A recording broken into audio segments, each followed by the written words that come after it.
and welcome to today's tip. I've got a really fun and easy one for you here today. Just creating a little bit of a background again on my page, either for a photo or you could build it up. It could be something else, whatever you wanted.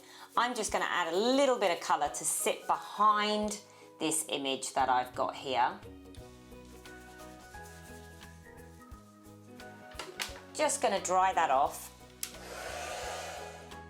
Make sure that's completely dry. Then go and have a look through your pencil case and get all your different sizes and shapes, the ends of your pens. I've got a pencil here that's a triangle, we've got a hexagon, circles, that one's not right.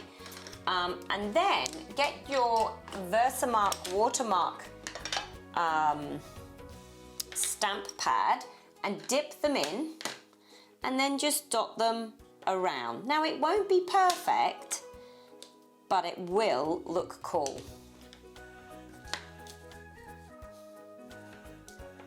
And don't worry if a little bit of the pen comes off. I'm going to cover mine in black embossing powder anyway.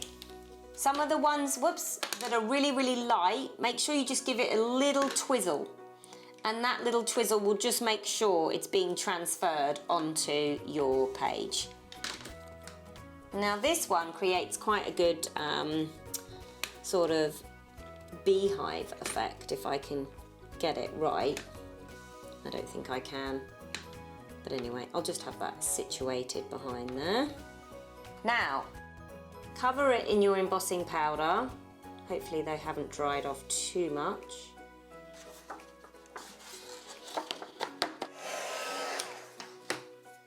And there you have this really fabulous, shiny embellishments to maybe a photo that might sit in the middle. It's up to you how you want to use it. You could have them floating on through the page, or you can just have them in the corner there. It's a fun technique, it's so easy to do, and you're using some old pen lids. Well, mine are not even old, they're just out of my collection. I hope you've enjoyed it, and I look forward to seeing you next time.